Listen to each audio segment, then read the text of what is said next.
Yeah. Girlhood. Girlhood is a French film by Céline Sciamma. Obviously it's being compared to Boyhood. Probably not. That was the first thing I said when I heard the name. Well, yeah, we all kind of thought like, oh, female spin-off sequel, whatever. No, it's not. It's French. It's set in a banlieue or like a sort of Le Haine type high-rise buildings. Yeah. And so this follows. I forgot what the girl's name's called. I wasn't prepared for this, but the main girl is it's fine. She's in a school and she is like she's pretty much the mother of her household. She's got to look after her sisters, and her mother is kind of, what's up with the mother? She's works a lot. Yeah. So she's not really in the picture. So she has to kind of look after her.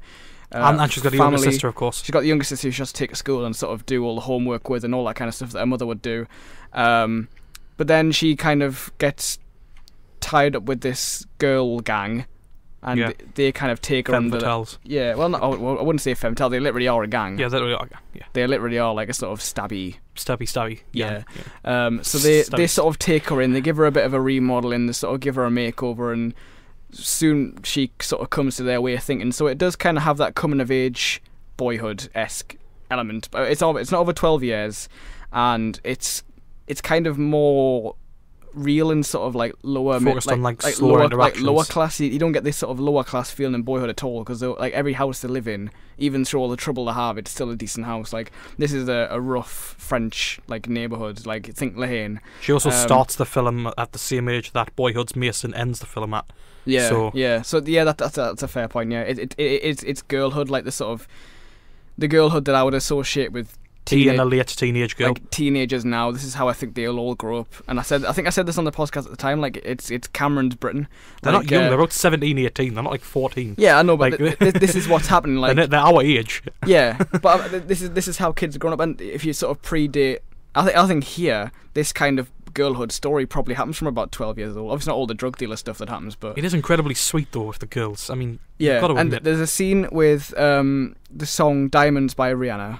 We used it on the podcast when we talked about this back in May, and that's a really, really beautiful scene. It's so powerful, and like, you know, for someone who doesn't like Rihanna remotely, I do like I do like that song now, and it's poppy music. I do like that scene, and the film sort of takes an interesting approach when she kind of is totally become one of these gang members now, and she gets in fights, and then she sort of becomes a drug sort of carrier, drug mule.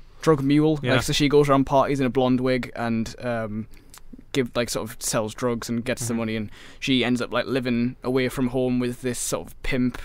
And yeah, so it's a bit of a, it's not quite the sort of coming of age story that you'd associate with like your average, you know, person on the street now. It's kind of a bit exaggerated story. But of course, like the director Sciamma, she's done a lot of films like this. I was reading about her in Little White Lies this week. They've done a big thing this last issue about like 50 most influential female filmmakers, and that's kind of sparked by Eden because of Mia Hansen-Love.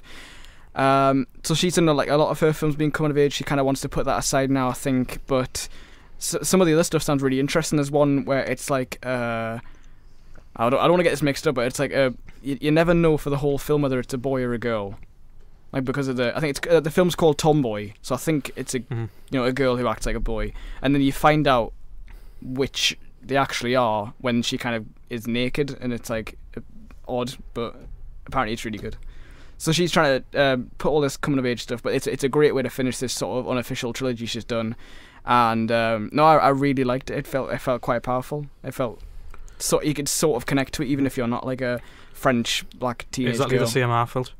Really, really, really personable and just like, really oddly relatable in some parts. Strangely, like effectively dark, but also nicely handled. I mean, it is sort of like a dark teen movie in the sense that it is like coming of age in that style. But I do think the fact that it was set in such a nice place, you know, and like it felt very, very nice, down to earth. Nice place. Yeah, like sort of. Well, like very like a nice choice of setting, right? Yeah, not like a nice place. It's not really like very down to earth, and you know, like just to see like even in Paris, you know, abroad, that it is just sort of a general feeling of growing up, you know.